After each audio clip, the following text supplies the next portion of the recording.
So my people, the atmosphere in Kaduna has completely changed. What started as tension and fear in some communities has now turned into relief and surprise, as federal troops have stormed key areas where bandits have been causing trouble for months. It's no longer the usual story of people running away. This time, it's the bandits running for their lives. Yes, you heard that right.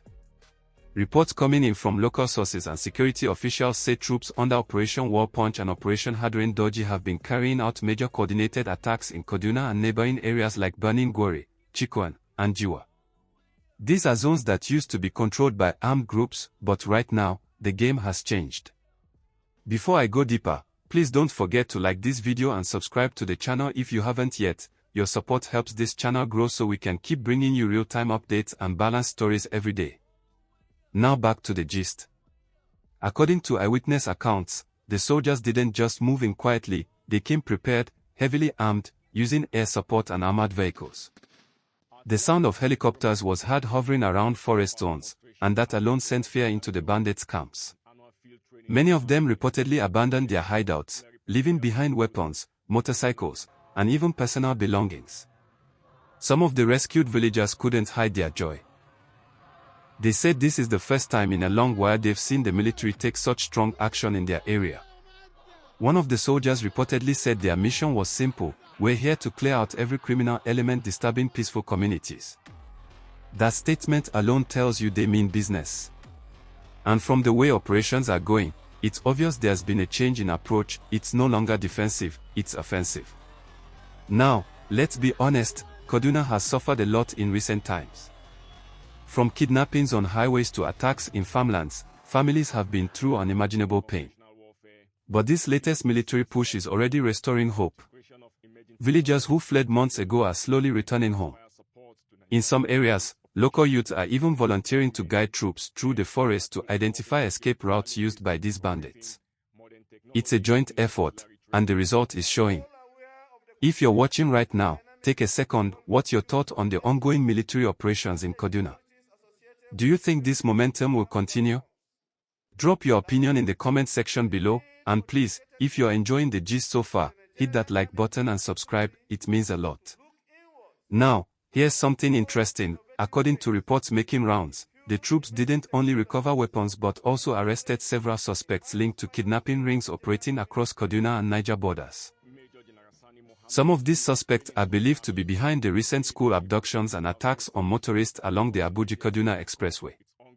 Intelligence sources say they've been handed over for proper interrogation, and from the look of things, more arrests are expected soon. Another thing worth noting is how communities are now cooperating better with the army. Before, people were afraid to speak up because of fear of retaliation. But this time, the story has changed. Villagers are giving information, pointing out suspicious movements, and even helping to locate hideouts. This collaboration is one major reason the troops are succeeding. You know, when you think about it, this might be one of the strongest military responses we've seen in northern Nigeria in months. There's also talk that the federal government wants to replicate this strategy in other troubled states like Zamfara, Katsina, and Niger, because the results in Kaduna are giving everyone hope that something positive is finally happening. And you know what's even more powerful? The visuals coming from the scene: soldiers moving information, armored trucks patrolling dusty roads, villagers waving and cheering. It's a moment of unity that Nigeria really needs right now. For years, people have cried out for security, and now they're beginning to see real action. Please, if you're still watching and you love to see this kind of positive update, kindly like this video right now and subscribe. It encourages us to keep bringing you verified stories and not rumors. Now, another angle that's causing a bit of talk online is how this move might connect to recent federal government security reforms. Remember how the National Security Advisor recently talked about reviewing the security architecture and bringing in more technology-driven intelligence? Well, many believe what's happening in Kaduna could be part of that new approach: drones, surveillance, and real-time tracking. It's like a new phase of warfare where the army isn't just waiting for attacks but taking the fight to the enemy. And honestly, if this energy continues, it could mean a major reduction in rural attacks before the end of the year. Farmers might be able to return to their lands, roads might become safer, and children can go back to school without fear. Let's be real though, the fight isn't over yet. Security experts are warning that while these victories are huge, the bandits might regroup or relocate to other areas. That's why consistent monitoring and sustained military presence are key. People are saying the government should not let the pressure drop. If you agree with that, type "security must continue" in the comment section. Let's see how many of you truly want peace to return to Kaduna and all parts of Nigeria. Now, talking about related updates, there has been a ripple effect. Neighboring states like Katsina and Zamfara have started tightening up their own security, because some of the fleeing bandits might try to cross borders.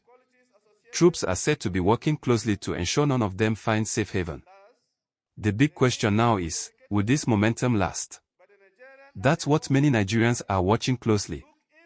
Because honestly, we've seen similar operations before, strong for a few weeks, and then things go quiet again. But this time, people are hopeful it will be different. Also, some political watchers believe the government might use this operation to rebuild public trust in the security system, especially with all the criticism it has faced in the past. And that's a smart move, because when citizens see soldiers working hard, it builds confidence that the system is still strong. Now, imagine how powerful this could be if it spreads across all troubled regions. It will change so many lives, boost farming, and even attract more investors back to the north. Peace and stability can truly change everything. So as the troops continue their operations, we'll keep watching closely and bringing you updates in real time. Please, if you've not already, click that subscribe button so you don't miss the next story. We are following this development as it unfolds.